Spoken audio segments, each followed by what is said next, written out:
Okay, good evening, ladies and gentlemen. My name is Kevin Bargness, and I work for the Communications Division of the Department of Planning and Development.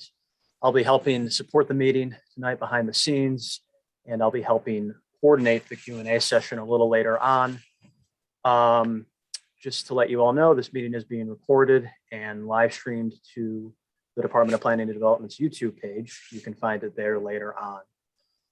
This is the second meeting we've had. The first meeting was attended by about 45 or 50 people yesterday morning. And this is the second event we're hosting. With that, I'll turn it over to Erica Selke to get us going. Erica. Thank you, Kevin. Welcome, everyone. And a note that there is Spanish translation this evening. So please click on the interpretation button that looks like a little globe here to use the Spanish interpretation. So agenda for this evening, we'll do welcome and introductions, an overview and quick recap of the RFP process. Then the developer for the RFP will present their project again. And then we'll have plenty of time for Q&A and comments. And then we'll finish up with next steps at the last agenda point of the evening. So again, welcome. Thank you for being here. Tonight, we are continuing the South Chicago request for proposals process. So this RFP is part of the city's Invest Southwest initiative and looks to reimagine underutilized land and buildings along Commercial Avenue in South Chicago. Tonight, the city needs your feedback to help shape the selected development that we'll go through tonight.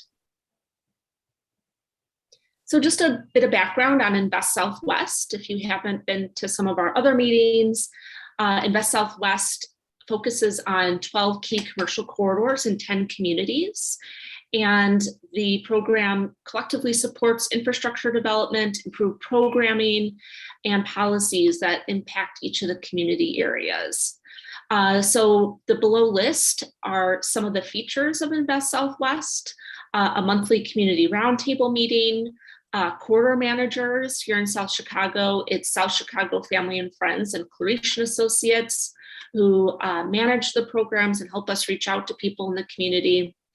There will be a new streetscape along both Commercial Avenue and 92nd Street. So that is in the design phase right now.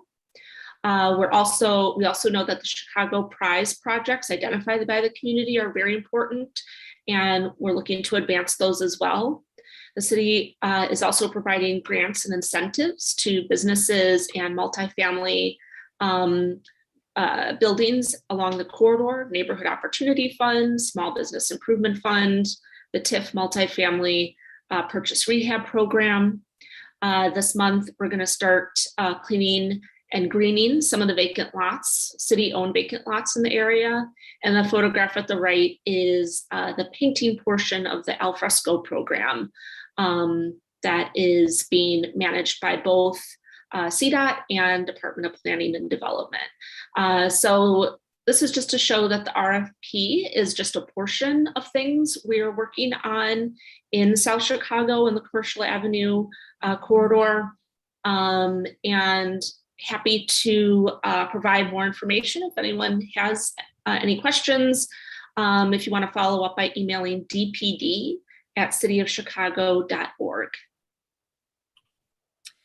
What we hope to accomplish today at this meeting is to meet the winning team, recap their proposal, and then ask questions and provide feedback to the developer and to the city. So just to recap where we've been related to this RFP or request for proposal, we started this back in October 2020, and we had 2 visioning workshops. We held 2 roundtables where we actually developed the RFP. Then we issued the RFP and sort of sat and waited for the developers to respond. The developers responded in April And in May, we were able to go to the community and present the 2 responses that were received for this particular community. The winning developer was selected, and now we're in this final phase, which is negotiation and continued engagement between the community, the developer, and the city. To start the RFP process, we had 2 visioning workshops, as I mentioned, one in October, one in November, pretty well attended. We had roundtables where we discussed the different aspects of the proposals. And then there was also a survey that went out to the community with 66 responses, where we learned more about what people wanted to see in any new developments along the corridor. That all led to the selection of this particular parcel or parcels.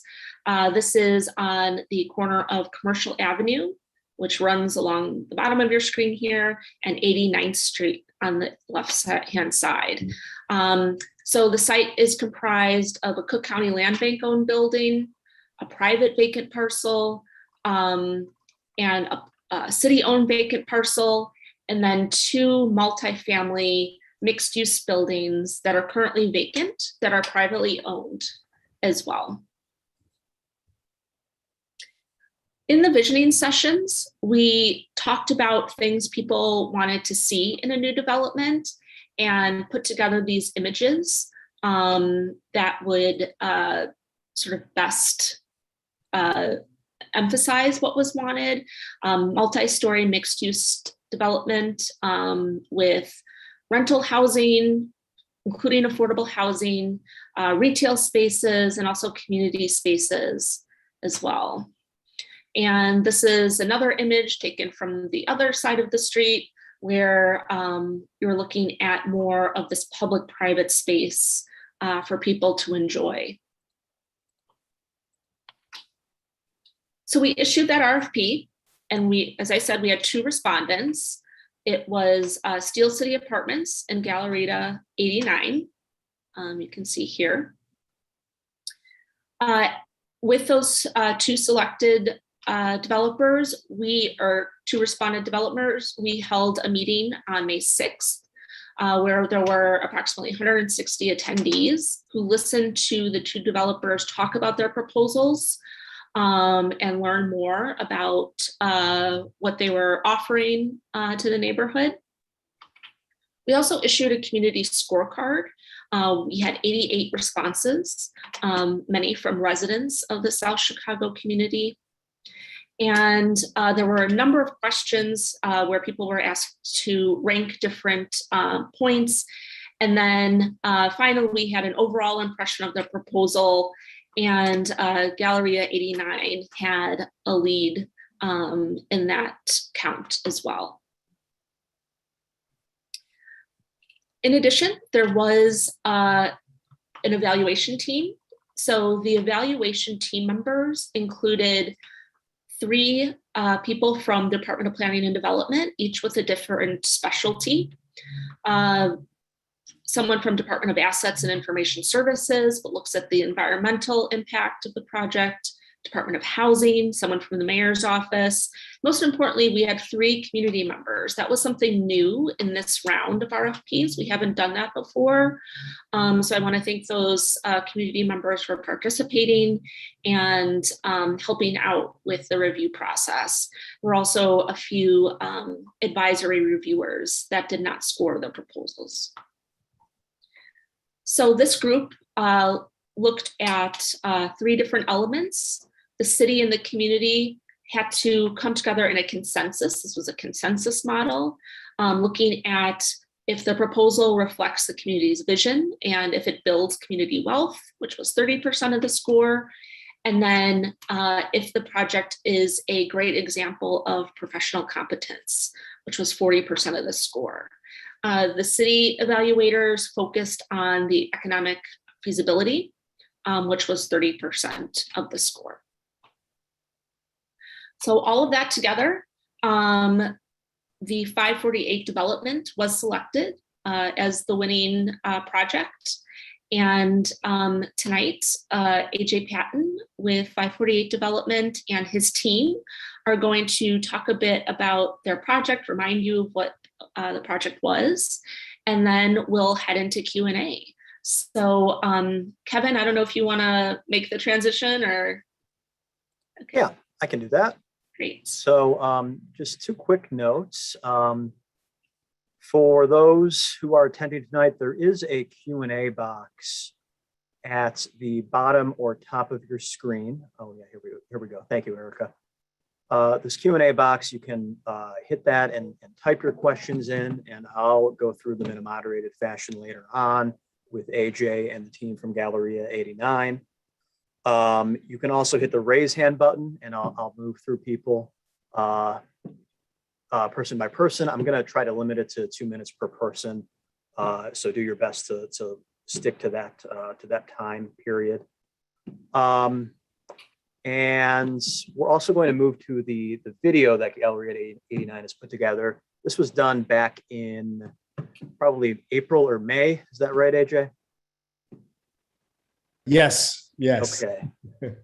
April or May for the community RP presentation. So a few of you have seen this before, but we'll go ahead and go to it now as a good recap of the entire project.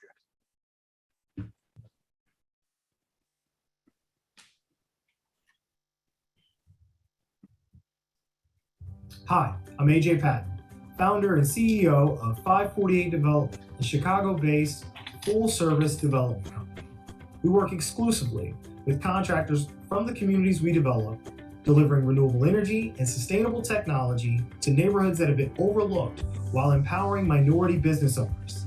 We're actively working in the Southside communities already, with a $7 million privately funded project in the South Shore community that will deliver a 75 units of solar-powered affordable housing, as well as 40 units of solar housing in the Auburn Gresham community, with 100% local labor and 14 minority businesses being contracted. The 548 Development Coalition is proud to present Galleria 89, a welcoming and warm space showcasing the diverse people, experiences, and expressions of Chicago's soulful South Side. We are deliberate about art and community throughout the development so that this is more than just a building, but a vibrant gallery and meeting place for the culture makers and consumers of South Chicago. With over 43,000 square feet of solar-powered housing and 12,000 square feet of retail and amenity space, Galleria 89 will serve as a new landmark hub that generates foot traffic and revenue for the community. We've integrated partners from South Chicago and beyond to ensure the success and sustainability of this development long-term and to catalyze generational wealth and opportunity. The 548 Development Coalition is a group of 100% minority and women-owned businesses, including Chicago's largest African-American-owned engineering firm, Millhouse Engineering and Construction, Engage Civil, Gold Leaf Capital Partners, and Revetna Architects, a minority and LGBT-owned design firm. Our proposal restores to glory a 3-story building made of warm Chicago brick and memorializes Chicago's history as the epicenter of the steel industry and its steel frame and material touches. The brick frame of our new build is reminiscent of the warehouses and industrial buildings rooted in Chicago's South Side, marrying the old and the new with modern, rich burgundy brick, steel, and glass at a complementary height to fit in with the surrounding urban streetscape. The ground floors provide a contemporary retail space with curved glass walls, providing covered outdoor space while also offering safe views of activity happening around the corner. These two structures are connected by an open-air plaza, allowing room for outdoor seating and connecting this space with the mixed-use building across the way. The archival brick wall, preserved from the back of the secondary building, will serve as the focal point for a large mural, becoming an opportunity for the community to select a local artist each year to design a mural that will generate dialogue and community pride. This is a community space for art, visual, performance, light, sound, and when not in use, becomes a spot for children to entertain and play. We are excited to bring sustainable solar-powered housing to South Chicago with 45 units of both affordable and market rate housing ranging from 1 to 3 bedroom floor plans. Millennium Solar, the largest minority-run solar training program in Illinois, will skill a cohort of local residents, and at completion of the project will be placed in full-time construction careers.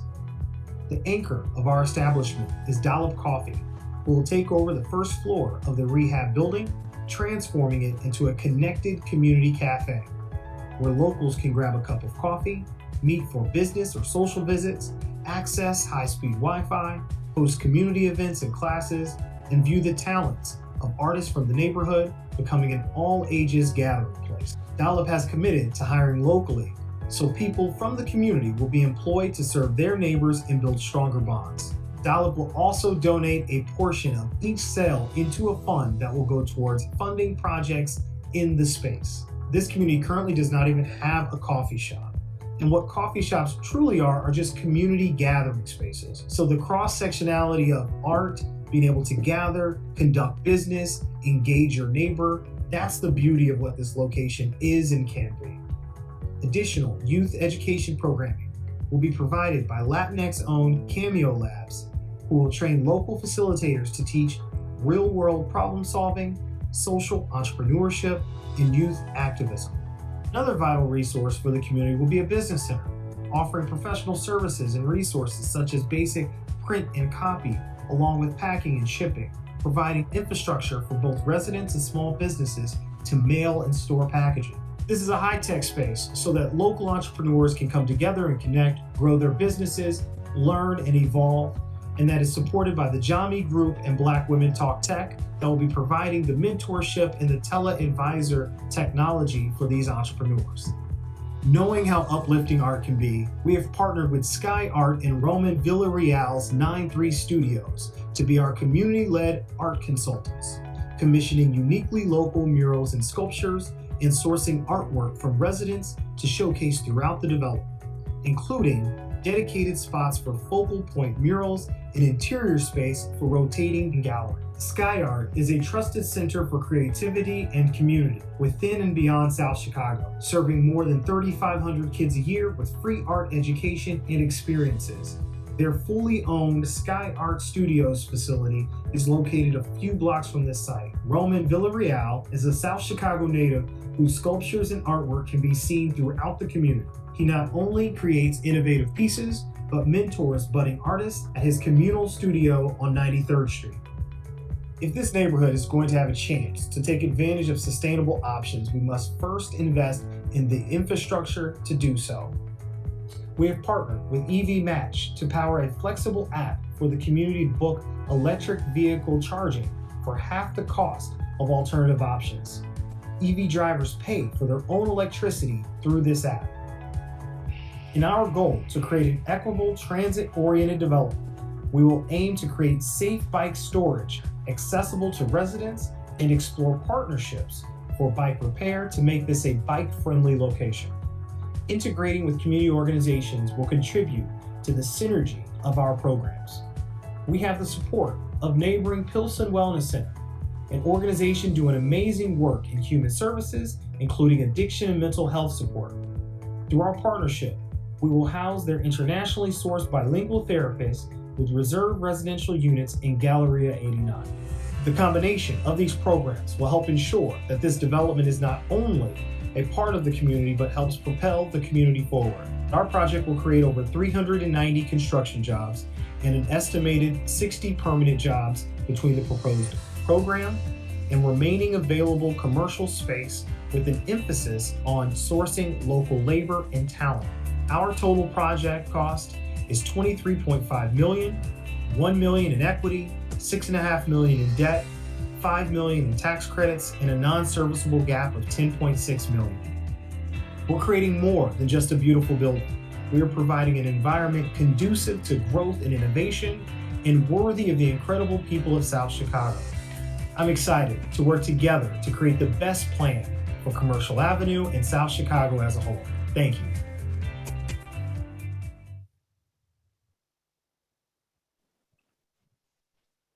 Okay, great. So AJ, I don't know if you want to start with some remarks or go over anything first before we go into Q&A. Yeah, in case they haven't heard my voice enough. Good evening. I'm AJ Patton, founder of 548 Development. Thank you guys for coming. We've got 20, 30 plus people already here on a Tuesday evening. That just says a lot. We've had similar 30, 40 people on I think a Monday morning or something. So like this just is a great reflection of the community, and we're just really proud to be a part of it and to help grow it and invest in it. I do want to highlight some of our partners that are here as well. I see Cyrus Ravetna from Ravetna Design, who's the lead architect. I see Vikram here from Syzygy Cities, who was the programming partner. Steve Garrison from my team. Melanie Millhouse, who's the lead GC. I see she's here as well. In terms of opening remarks, one, just welcome. Thank you guys for your commitment to this project and to the community at large. And then just as an asterisk to some of the one of the comments that I made in the video, there is a coffee shop in the neighborhood. And so this will not be the first coffee shop that's there. We recognize that Dolce's there, their presence, their commitment to the neighborhood, some of the young people that are active there. We think there may even be some opportunities to partner with them and expand potentially, or at least provide some resources via Dollop's logistical network. So we're excited about having some of those preliminary conversations in the very near future. But I just want to jump on that now. We've heard from some of the community leaders on the front end that to acknowledge that point in that got communicated poorly in the video. So I just want to acknowledge that. So looking forward to this question and answer, and deep diving on the opportunity, and looking forward to partnering with everyone. Great, thank you, AJ. So again, you can go ahead and drop questions into the Q&A box or hit the raise hand button. I think there's one or two of you on a cell phone calling in. If you're on a phone, you can hit *9 to raise your hand if you'd like to ask a question. The first question came in from Keela Smith Upton, and I just answered it right here in writing. Is the video available to review again? Yes, it is. It's on YouTube. We posted it on there this spring before the community RFP presentation. So I dropped a link in there in the answered section of the Q&A box. I'll go to a question here from Roberto Eckes. What percent will be affordable? What are the exact AMI rates, and will those affordability rates apply to both buildings? We'll start with that part of the question, AJ. Yeah, absolutely. Great question, Roberto, and good evening. Thanks for coming out. This will be a majority affordable building. So the majority of this building and the units will be earmarked for affordable for the community. We're targeting an average of 60% area median income, and that's for both buildings. Now, we have yet, Roberto, you'll hear me say this multiple times this evening, we have yet to do the environmental analysis of the site and get a firm capacity of just the site analysis and what the real status is inside that kind of the current building that we plan on keeping. So we have not locked in terms of the bedroom makeup, the unit makeup that we'll have in terms of 1, 2s, 3 studios, et cetera. And so obviously that will fluctuate in terms of the particular rates and how that gets kind of teased out. But our strategy and our full commitment is this will be a majority affordable development with those units being targeted at the 60% AMI number. Great question. Great. The second part of Roberto's question, I suppose, is a similar answer. What would change if you were unable to receive TIF funding or Litec funding? If we don't receive TIF funding or Litec funding, I will be outside City Hall every single day, banging the drum. No, they're 100% the city. And Kevin, you should Erica, speak to this. That is 100% a commitment from the city. And so, the intent is that's the entire crux of Invest Southwest, is that the city has already set aside these resources to prop up all of these developments throughout the South and West side. So it's not a matter of, is the money there? It's a matter of when will it be allocated? And some of that onus is upon us to go through the pre-construction and pre-development phase. And some of the onus is on the city to more streamline their internal processes. Great. So we'll go to a question from Crystal Hammond, who has raised her hand. So Crystal, I'm going to allow you to talk here. So give me 1 sec. Here I am. Okay, great. Go ahead. Hello, my name is Crystal. I'm a resident of South Chicago. I live right here on 87th.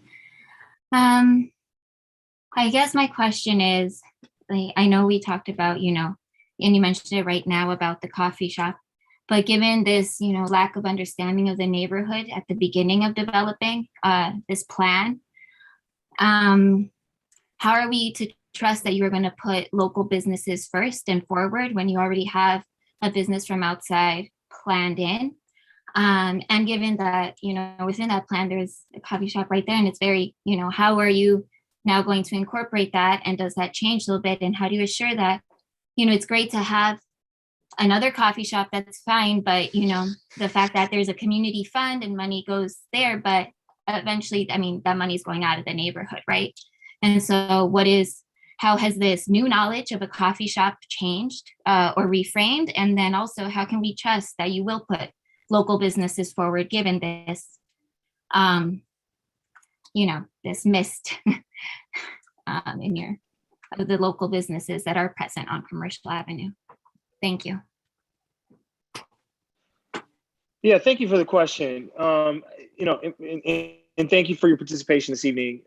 I think you raise a nuanced point about the value proposition of local businesses that are already there versus the introduction of newer businesses. We spent probably 3 or 4 hours this morning with the planning department having this very specific conversation.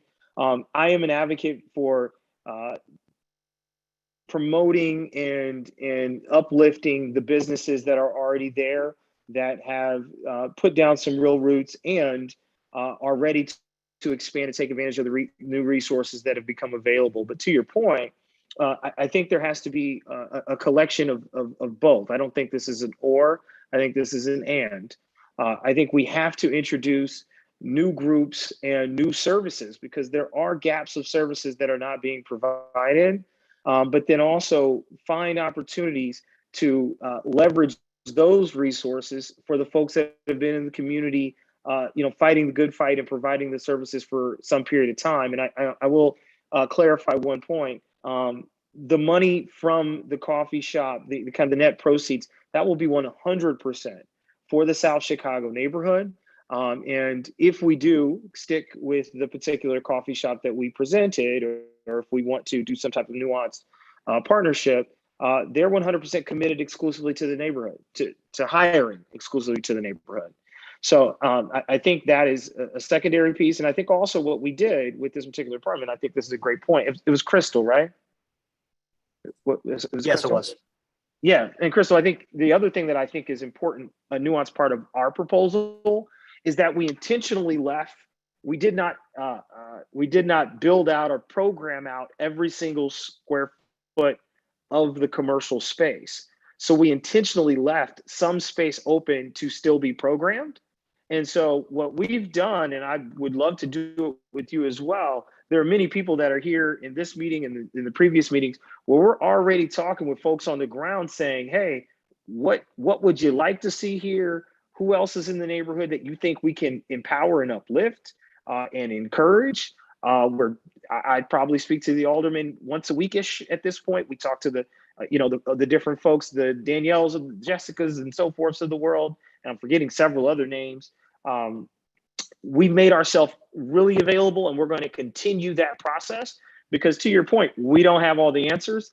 That won't be the first overlook. But I think that the intentions are transparent and consistent, that we want to empower the folks that are there and offer new services that are not currently present. So thank you for the question and the engagement.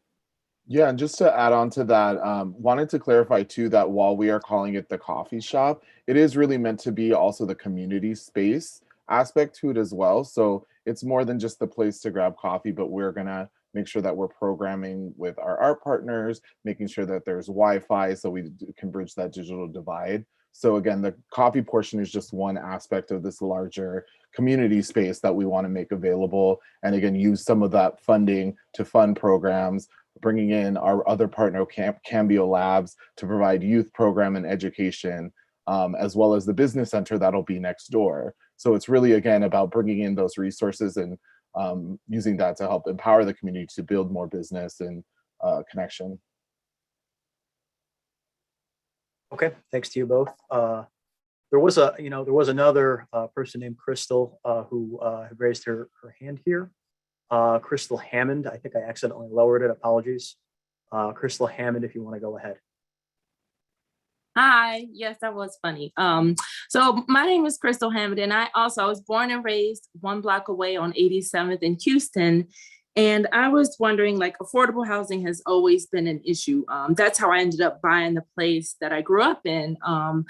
They were looking to sell it, and I was like, well, I don't want anybody to buy it, and my mom not be able to afford a place to stay. So I bought it.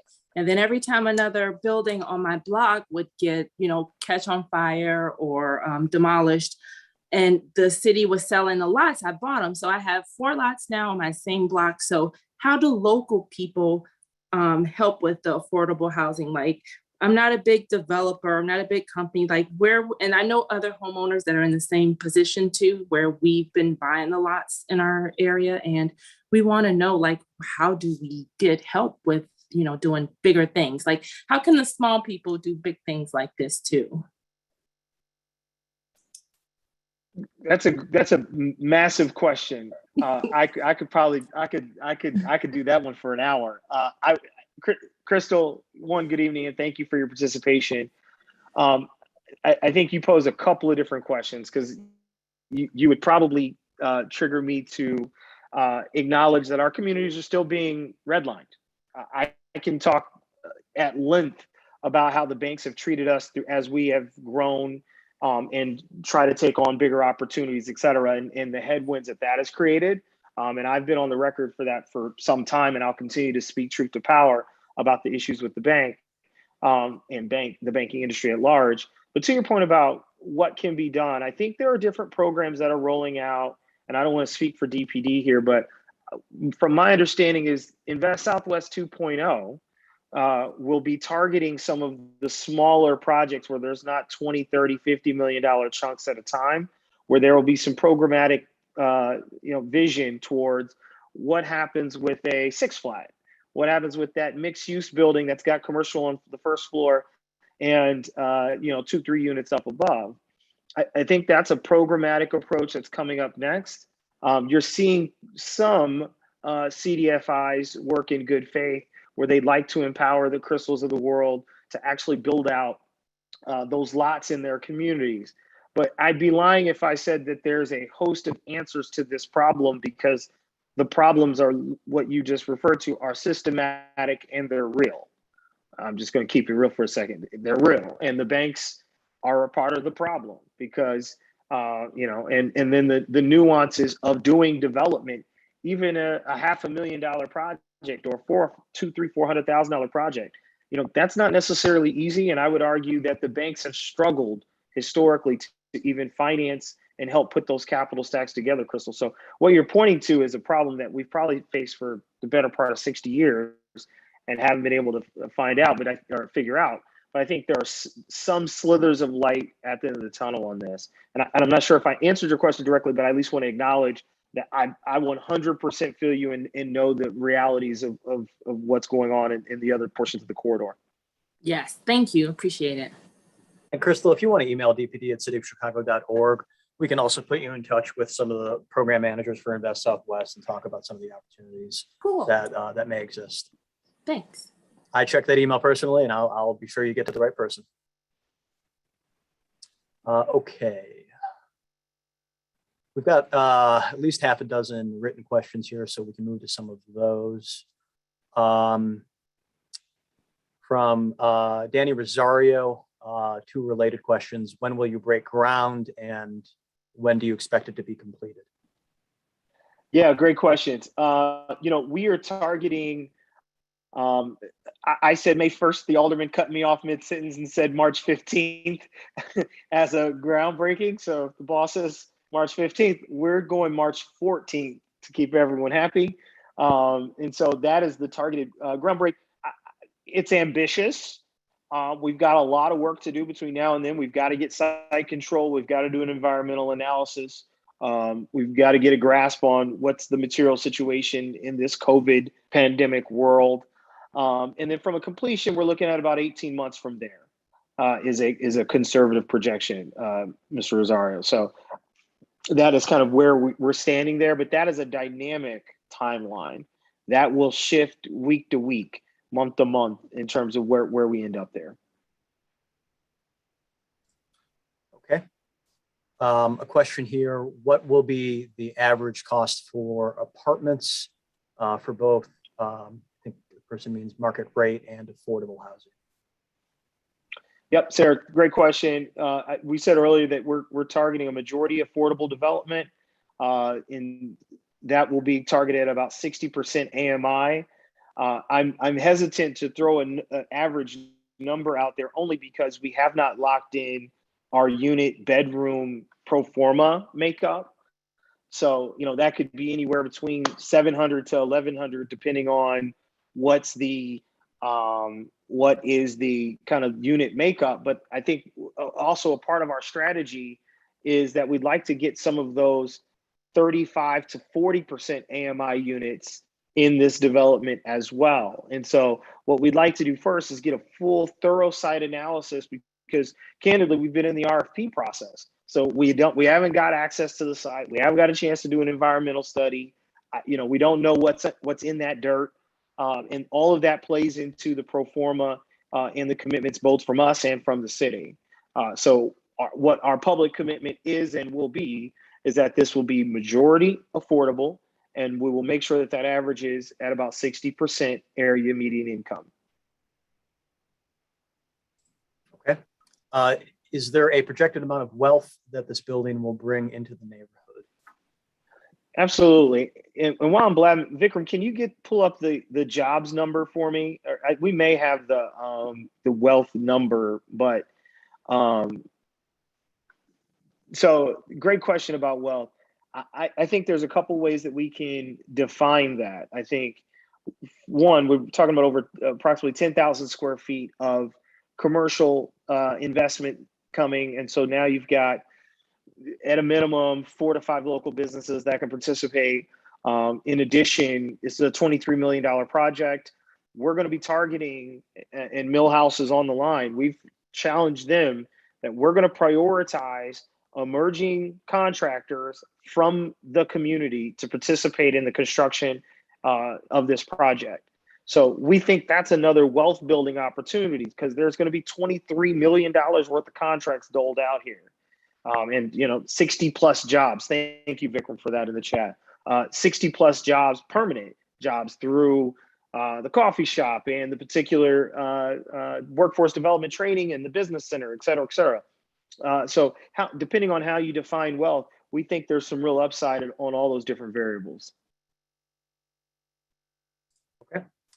This is from, I guess, a firm called Urban Relocation Services. How will the retail shops be selected? Great question. We're going to, first, we're trying to finalize design. So we're getting our design numbers, design finalized to the city, hence why DPD, Erica's nodding there. We've got to get that turned in. Some of that may move some of the numbers at the edges. So we may start with 10,000 square feet of retail, commercial retail. That may go down to 8,500. That may go up to 12. And then we'll program accordingly around there. And then what we'll do is we'll do a community engagement strategy. We're going to keep talking to the aldermen, keep making ourselves available here in these type of forums and say, hey, what businesses are already here? Before we go and market to the world, who else is here that wants to be here, that wants to expand their footprint? Those, and who can, open up a professional shop that we can all be proud of. Those people will get priority opportunity to lease up some space. A couple rent level questions from Keela Smith Upton. Will there be any units for residents who are below 60% AMI? And to clarify, specifically set aside for 40% AMI or lower? Yes and yes.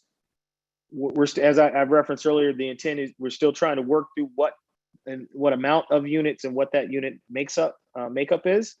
So that is absolutely our plan. Is on an average basis. So we're talking some 40s to 80s, and that's how we get to that 60% number. We just don't know what that bedroom count looks like. That's the only number that we're playing with. Question from Lindsay H. With this development and bringing more housing, where are people expected to get groceries? I looked at the other 3 developments and they have a grocery market. There shouldn't be a limit to 2 small markets in the neighborhood. Yeah, we are going to continue. Lindsay, great question. That's actually a loaded question. We worked really hard to try to get a grocery group to come there. We could not do it in 90 days. So that's how long the RFP was. So now that we won, we're going to go back and see, now that we've got, we've got the winner tag, we could say, all right, now that we got it, it's real. We may have 10,000 square feet. Is there room for a grocery, an ethnic grocer to come in and set up shop there, or culturally tied grocer to come there and expand their footprint. Lindsay, if it was me, I'd put grocery stores in every one of these developments. I'd put grocery stores in every one of my. If I could, everything with our firm and our coalition, I want grocery a part of it. Grocery stores are obnoxiously hard. They've been very difficult to route them in, and to try to do it in short order is even more difficult. Our intent is to still have those conversations. What I did not want to do with our coalition is show a grocery store or something, we could probably get a small format, but something like pick a brand. I didn't want to showcase that if we couldn't execute it responsibly for the community. We'll do a couple more written and then I'll move back over to the verbal questions. From Anna Maria Garza, is it true that this project is being delayed until next year? If so, why? Anna Marie, you must know something I don't know. I didn't hear that. And I met with the planning commissioner at 9 o'clock this morning. So we're turning in our package. We're working. We're working every day. So delayed. I don't know if it's being delayed to next year. We were announced the winners 3 weeks ago, 2-3 weeks ago. We're doing the community stuff now. It's September. It is impossible, and I hate to say this, it is impossible for us to pour concrete before winter. So, by the time we finish the construction drawings, and I don't want to scare Cyrus off here. By the time we finish design, construction documents, put this responsibly out to bid so that community members can participate in the development, get it financed, get it through City Hall. It was going to take us 5-6 months anyway. And now we're in the middle of Chicago winter. So, it is we knew that, the alderman knew that. I'm the most ambitious person in the room. I even had to come to grips with that. So the realities for us were, okay, then let's get this thing in place that as soon as that frost goes away, we need to be ready to put shovels in the ground. And I'm going to be banging the drum for everybody on this line and the previous line and the City Hall that they've got to do their part so that we can get shovels in the ground as soon as the snow goes away. Thanks. Roberto Eckes asks, are you willing to provide financial assistance to residents whose rents and tax costs will be increased by this development to help ensure they have a right to remain in their community? Tax is out of my pay grade. That's probably a more nuanced thing that's not going to be reflective of this particular project. In terms of assistance to residents whose rent, this project won't have any vouchers. So there, CHA is not involved here.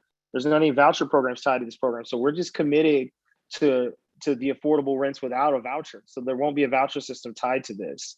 I think I'm assuming Roberto's question is a little more macro than that, but I think that's probably the most direct answer I could give, is that we don't have any vouchers tied to this. We're just going to hold ourselves publicly accountable, and there'll be a covenant, more than likely a public covenant against the building that will be tied to those rent levels for a period of time. But I don't know if anybody from DPD wants to chime in there. Hi, this is Erica Selke again from DPD. I'll just note that Department of Housing has been a partner with us on this project and has been reviewing the data. I think in many of these Invest Southwest communities, we're seeing a drastic drop in population. So one of the things we're hoping these developments do is provide more options for housing and to stabilize the population amount, so we don't see any more loss of population. And the Department of Housing is putting together different programs to address areas that are experiencing displacement, and then also areas where displacement might come in the future. So this is certainly on their radar. And we'll share that information with you as soon as we get it. Thanks, Erica. We'll go to a question from Keela Smith Upton. Keela, you have your hand raised, I see, if you want to go ahead. Can you hear me? Yes, we can. So it's actually the question I typed. I'm just curious, in the video, that $10 million financing gap was just kind of went by really fast. What is the expectation of where that gap is going to be filled? Is it going to be TIF? Are there other sources? What's the plan? Because a $10 million financing gap is nothing small. Great point. Great catch.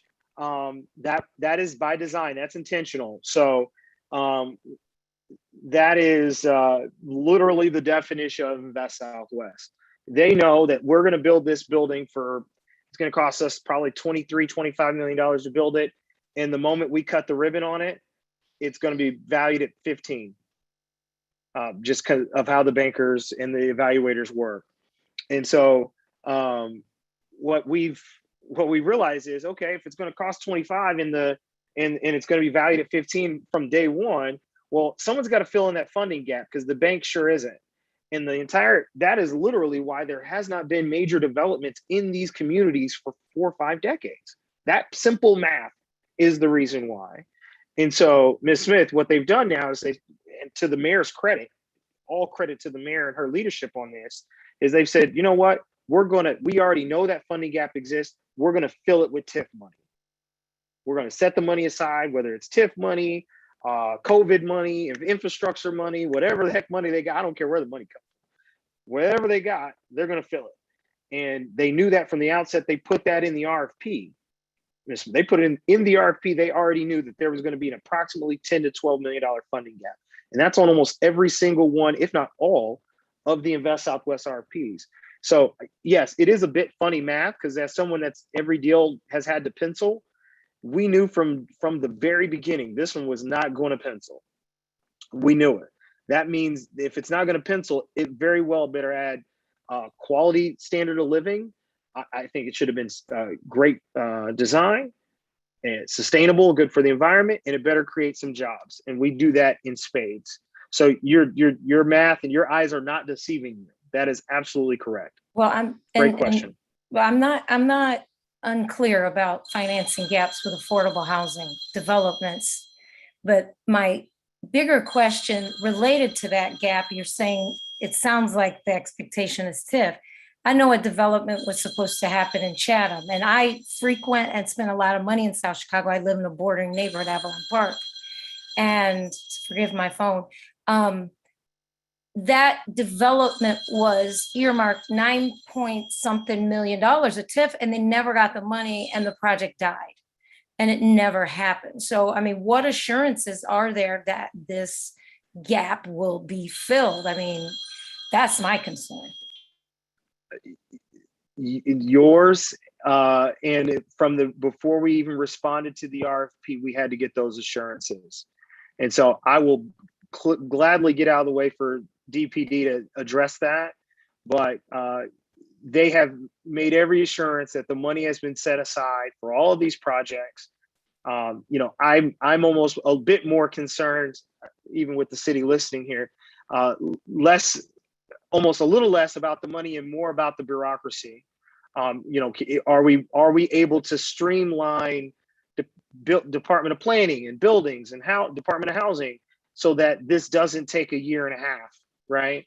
Because I think the other person before, maybe it was one of the Crystals, posed a great question of the timing of this, right? Because I think the history of this, Ms. Smith's question is really a historical question of why people are skeptical of this entire ordeal, because we've never seen this before. No one has. And so until one of these gets in the ground, she's right. If the deal in Chatham never got done, where was the political will? Where was the public commitment? Where was the transparency? Where's the accountability for not getting done? So is this exercise for naught, right? And I would not be going through this. I would not be doing this, or my family or this coalition going through this, if we did not get firm assurances that when we turn in this paperwork from construction docs and do this site analysis, that they're going to come up with their part of the money. And that's probably the most honest, transparent thing I can speak for. If the DP wants to chime in, but they probably should say something, but that's my position. Yes, AJ is absolutely right. This is a priority of the mayor's office, our commissioner, commissioners across the city, all the departments. So this is something we want to see happen. This is something we need to see happen. And in other corridors, we've seen cases where they've already gone through this RFP process, where the new developments have already catalyzed and have already had developers interested in other projects on the corridor. So we see this as critically important, not just for this one particular development, but for the health and long-term future of the entire corridor. So yes, this is a riskier process. I think that's why this hasn't been done before. But we're very confident that we've reviewed all of the sort of outstanding issues. The money is set aside, going to the TIF investment task force. So yes, I mean, it's an assurance, but I think that's as best as we can say. It's a very fair question. It's a fair question, because I mean, and the lady's name was Smith. What was her first name? It was Keila Smith-Upton. Keila Smith. To your point, just for just like as a data point for everyone on the call, when these get started, this will be the first of its kind in the country. And every other city that is progressive will create a program like this. So we are absolutely first to market on this. And there are already urban planners, and Erica and I were in the meeting at 9 o'clock this morning together. There are already urban planners around the country sniffing around saying, when you guys pull this off, everyone's going to want a copycat. So, all eyes are on all of us to do our best work here. Yeah, great. Thanks. Thanks to you both for those nice comments. Latricia Payne asks about the TIF multifamily purchase rehab program. That's a Department of Housing program that uses TIF money to rehab 1 to 4 unit buildings. And I do have some more information. Do you know, can I attach to, no, it doesn't look like I don't think so, no. I do have a flyer, but it is through, it's a Department of Housing project, but also through sorry, it's taking a while to load, the Community Investment Corporation here in Chicago. It is the group that administers the program. So if you go to their website, you can find out more information. And if you email dpd@cityofchicago.org, I can send you a flyer about this as well.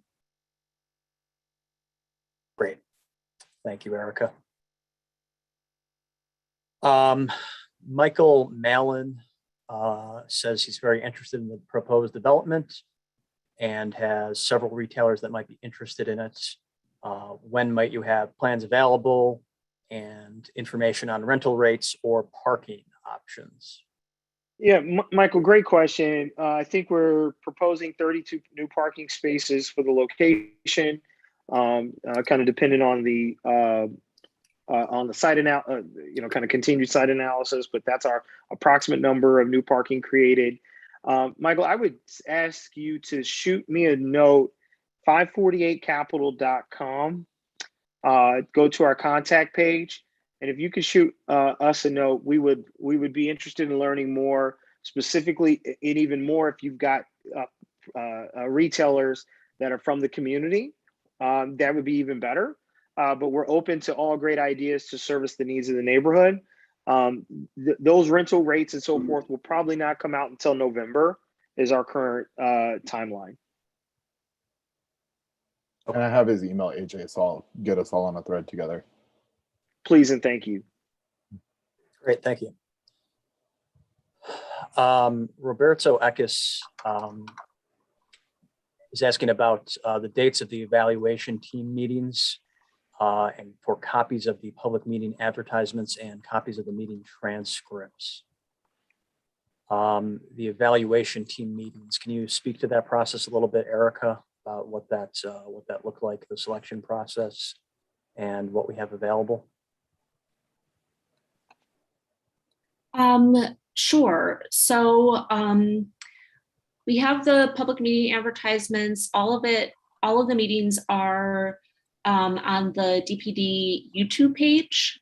And I think the sort of crux of the question here is the answering the basic affordability question. And I think AJ has touched on that a bit, just in terms of it's really hard to have specific hard numbers now because they don't know exactly how many units will be in the project, and they don't know exactly how the low-income housing tax credits will work. All of these things sort of bump up and down as you move one lever, something else pops up.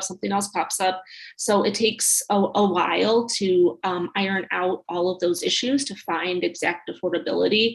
So it's not a matter of hiding it. I think AJ has talked about the levels he's looking for and the levels the city's looking for. It's just a matter of not knowing the numbers right now until they dive further into the constructability of the project. And I would just to add, to kind of give more color to that, and that's well said, Erica, thank you. And just kind of restating what we've been saying consistently, but to Roberto's question, even more to that, just to give just like 2 data points. One, we have not been given access to the building. So like, I have no clue what's the status, what the heck's in there, right? So then those 6 to 8 units that we potentially could put in that building, what if we get in there and it's for naught and we got to take the thing down, or in order to salvage it, it blows the budget, right? And we may be better off doing, family units, 3-4 bedroom units in order to salvage it. So that changes the whole pro forma. Or give you as another data point, we have not committed how many units will be accessible for our differently abled community. We still have to work on that particular piece. That's a sensitive subject for me because I have differently abled people in my family. So I make sure that that's a part of all of our new developments. Those are all variables that we need to figure out in this that will shift this pro forma one direction or another.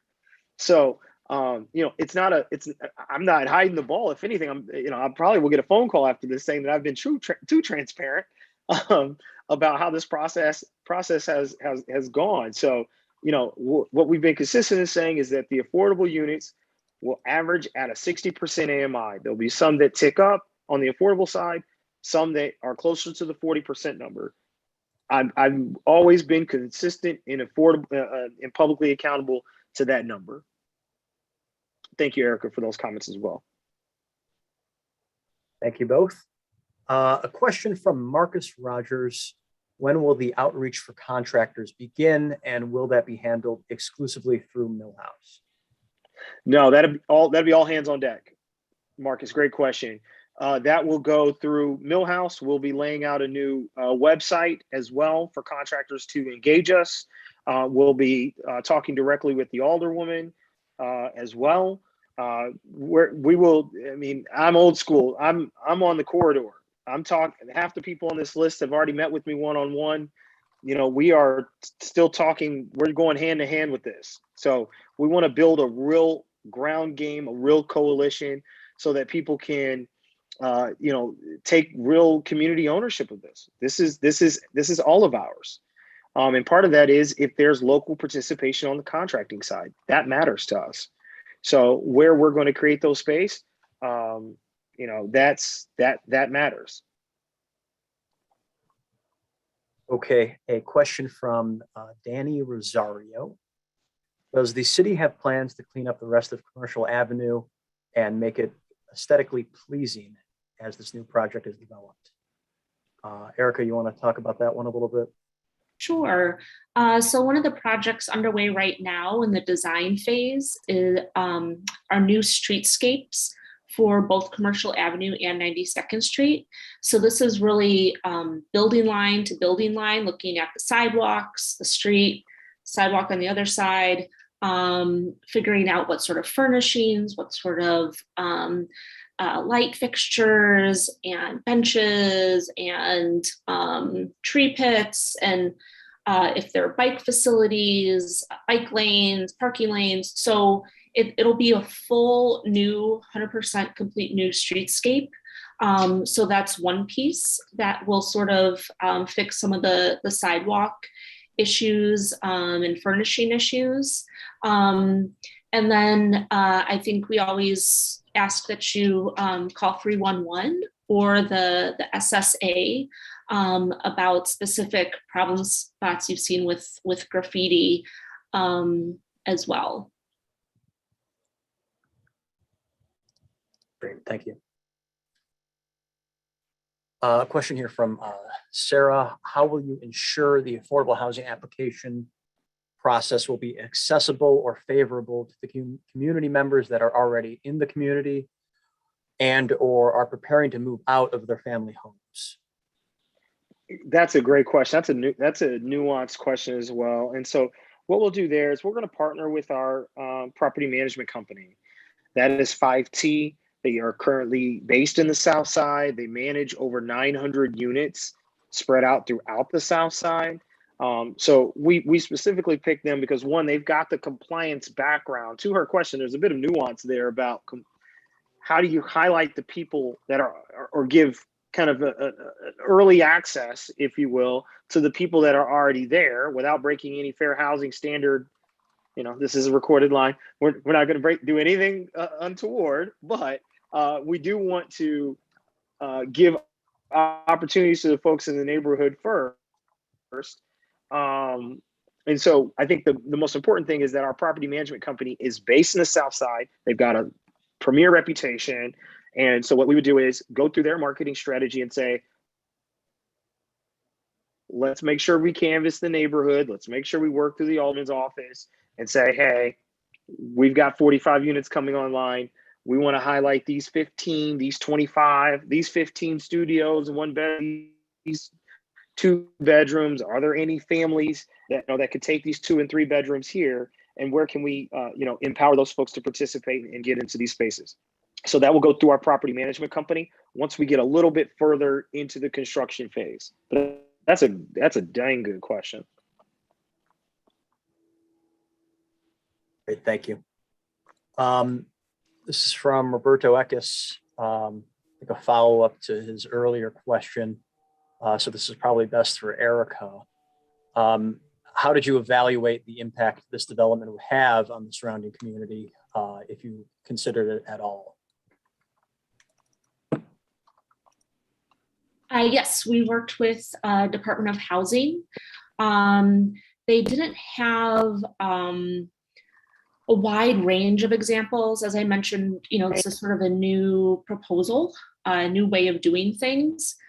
So looking at some of the other projects that they've done, there are a number of affordable housing projects, even in South Chicago, and they have not seen increases in taxes or rents related specifically to the new development. I think it's hard to do that, just because there's so many different variables. So yes, it is something that was considered as well. Thank you, Erica. Similar note here from Roberto: a new multi-million-dollar development next to houses priced at below the city average is going to push up cost and rent. Where do we see your analysis on this, and what impact it's going to have on existing residents? So I'm going to work with Department of Housing to answer these questions. And I will, I'm trying to think, we can send out an email to everyone who registered for the meeting and include that information. It may take a week or so to do that. Okay, thank you, Erica. A question from Crystal. Will you have any in-person meetings to let community members who do not do Zoom take part? And a similar note, will you have meetings for current business owners so they can be informed? Yes, and I think one of the kind of looming things over this entire process we've got to acknowledge is that we've done this in the middle of a pandemic, and so I think one of the things that, ideally when we were with these in just COVID positive tests recently, the risk wasn't worth the reward, and putting much of people in the room. And so ideally, all of these in person, I think all these go very different face to face. And so I would prefer to do these in person, but I think what's going to have to happen is have to do the best we can with the construction process, and me individually and Melanie Millhouse's team going out as individual contractors and saying, all right, who's here, who's the electrician in the neighborhood, who's the plumber in the neighborhood, who's certified, who can we engage, and building that kind of momentum as a ground game. And then as we get to the part where we start to consider, who are going to be the retail partners to finish out the programming, our hope is that will come a little further into the process. We'll do those conversations in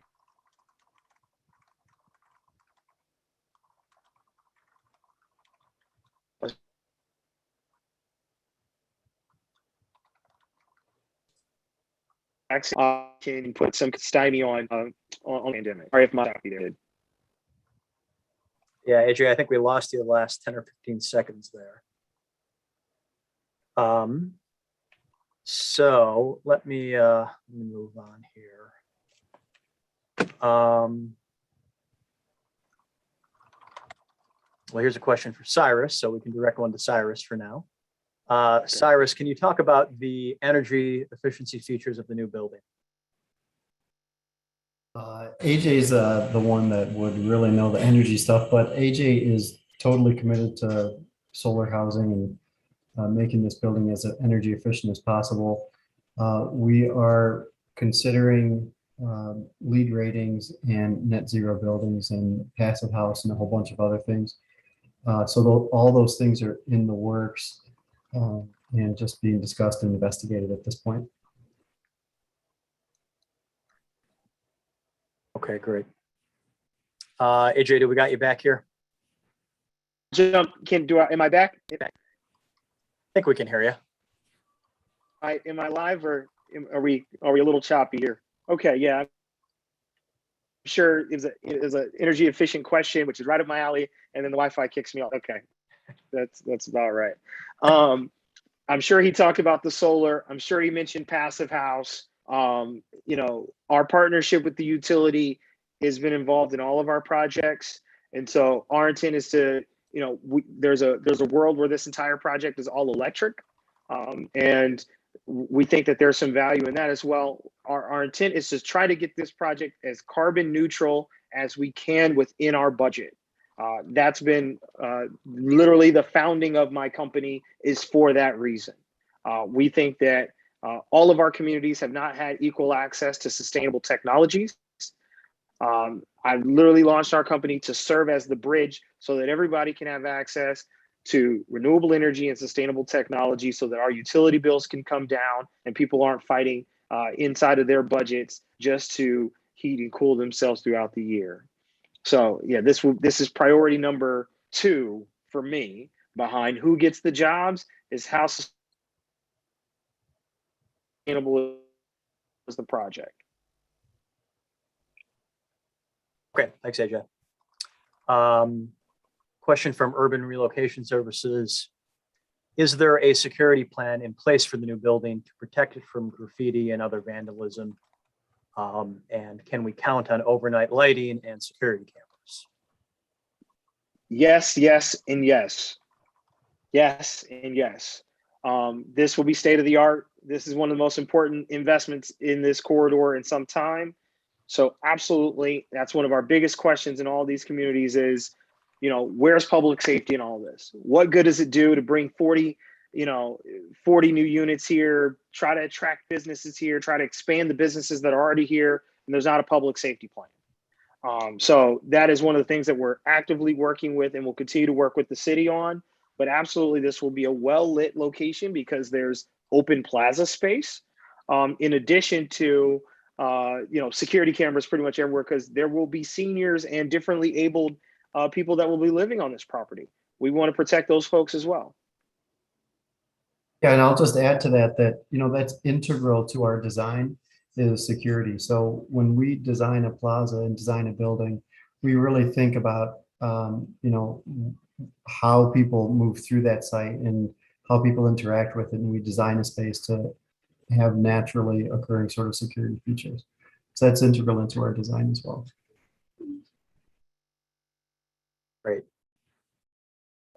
Question here, probably best directed to Erica again. When you invest in place only, you drive up the risk of displacement.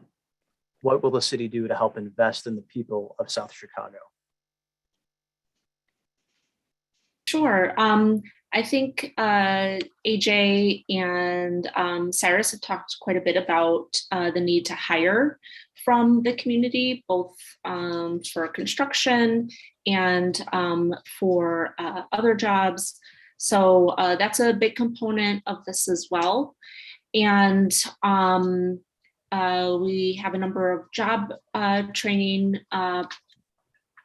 initiatives within the corridor, within the area, and then also through CAIC, Chicago Area Industrial Commission. So there are a number of programs out there to assist people in finding jobs and in training for new jobs as well. And Miss Linda, just as an add-on, I would just say, to me, I don't look at this as a development. I look at this as a community investment. I care way too much about who's going to get these jobs because I think that's where the real wealth driver is going to be. So who gets these jobs? What businesses are empowered here?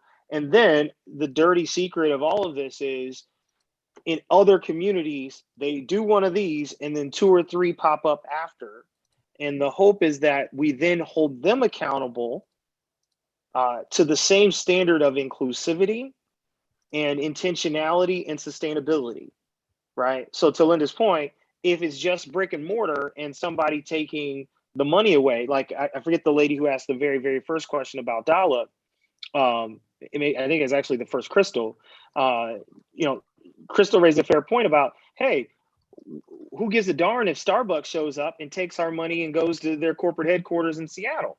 And only reason why we showed up, the other reason why we showed up with dial-up, and the only reason I was comfortable saying their name publicly, was that they were willing to commit to hiring exclusively from the neighborhood and give a portion of their proceeds to the neighborhood for the neighborhood to decide how it should be dispersed. Period. End of discussion. To me, that should be the standard for every development in South Chicago. So whatever comes up next, that should be the question, right? I think the questions about affordability are appropriate, and then we should go from affordability of the units to who gets those jobs to then where's the equity, and then where's the inclusion? What's your team look like? Because this is a diverse community. This is a majority minority community. So where's the equity and the inclusion in your team? Or are you just parachuting in with all folks that don't look like us, that don't care about us, they're not committed to reinvesting in us? And where's the true commitment there? So, Miss Linda, I think you raised a good point. Sorry that you got me on a soapbox for a second. Thanks, AJ. That's all the questions we have in the queue now. We have a bit more time. I know Erica has some next steps. So why don't we move to that? And if we have time for a few more questions that come in, we can do that. Sure. And this question came up a couple of times. DP will send out an email to everyone who registered for today's meeting containing the links to today's presentation, which was recorded, and also the video that was shown as well. And that additional information I mentioned regarding impacts on existing residents. There will be a follow-up meeting on September 28th at 6 p.m. And that's the link to take you there. So at this meeting, we'll provide you with a summary of the feedback at this meeting. And there was also the identical meeting yesterday morning. So we'll summarize that feedback, talk about how that feedback will be incorporated into the plans, and update the community as this project team starts the formal review and approval processes from the city committees and commissions. So please hold in your calendar September 28th at 6. So thank you. Thanks, everybody. Appreciate it. AJ, do you have any final thoughts or remarks you want to go over before we close out? Yeah, I mean, if they haven't heard me blab enough, do we want to? Will the walkthrough have happened by 9:28?